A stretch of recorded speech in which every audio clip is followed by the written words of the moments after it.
Pour ne rater aucune de nos vidéos, n'oubliez pas de vous abonner et d'activer la cloche. Et heureusement qu'il y a aujourd'hui des gens comme vous, des étudiants qui se mobilisent. Ça se passe en France, mais ça se passe également dans d'autres pays qui se mobilisent pour dire c'est insupportable. Nous ne voulons pas cela.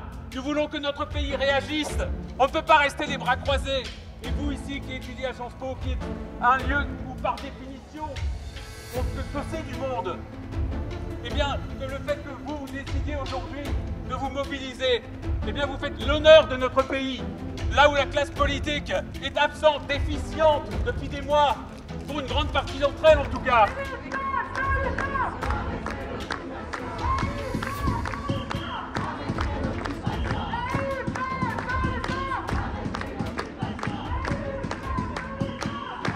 Aujourd'hui, on se mobilise tous pour la Palestine. Donc, il y a plusieurs revendications qu'on a. La principale, c'est bien évidemment de reconnaître ce qui se passe à l'heure actuelle en Palestine, de comprendre que c'est un génocide et qu'il y a plein de droits, des lois du droit pénal international qui ne sont pas respectées.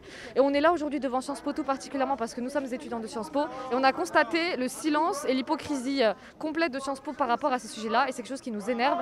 On veut que Sciences Po reconnaisse ce qui se passe, qu'il fasse un communiqué globalement en droit pénal international pour nous expliquer exactement ce qui se passe.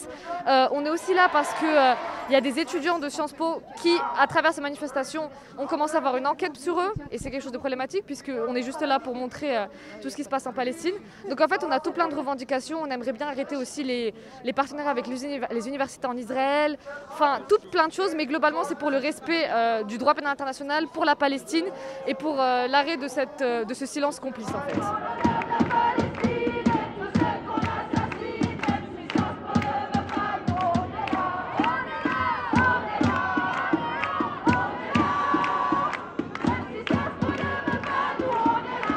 Je ne sais pas si on mesure ce que ces étudiants sont en train de porter. Je ne sais pas si on mesure la maturité qu'est la leur. Je ne sais pas si on mesure ce qu'ils sont en train de faire, le sursaut qu'il y a dans notre société grâce à eux. Pour moi, ces étudiants sont en train d'honorer véritablement le positionnement de la France, une position qui devrait être portée par nos politiques, qui devrait être portée par cette institution et qui ne l'est pas. C'est ces étudiants qui sont en train véritablement de porter l'honneur de la France et notre rôle, c'est de les soutenir, de les appuyer, de leur dire qu'ils sont du bon côté de l'histoire et de leur dire qu'ils ont raison de dénoncer un génocide, qu'ils ont raison de se référer au droit international, qu'ils ont raison de s'indigner jusqu'à ce que justice soit rendue.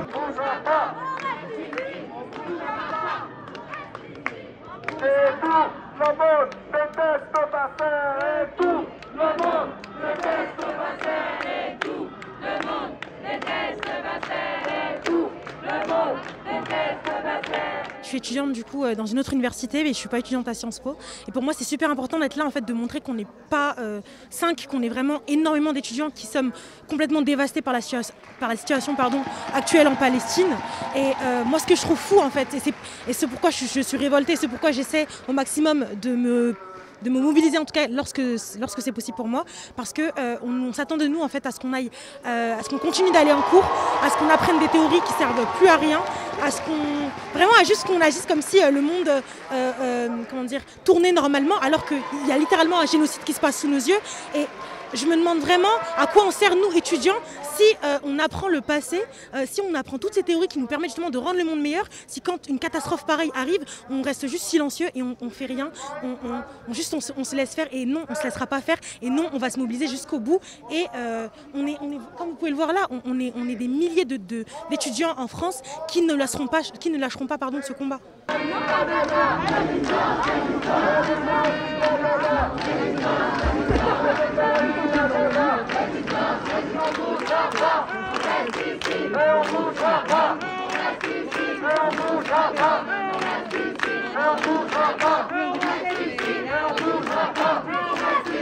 Je suis là pour apporter mon soutien à la cause palestinienne et pour dénoncer les crimes de guerre commis par Israël et dénoncer le génocide en cours.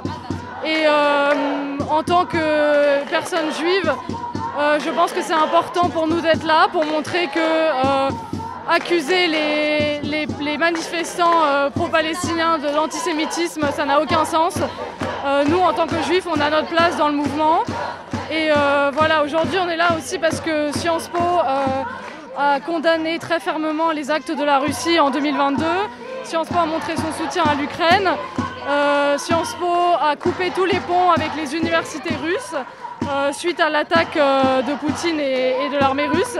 Et donc nous, ce qu'on veut aujourd'hui, c'est la même chose, puisque Israël est en ce moment en train de commettre un génocide.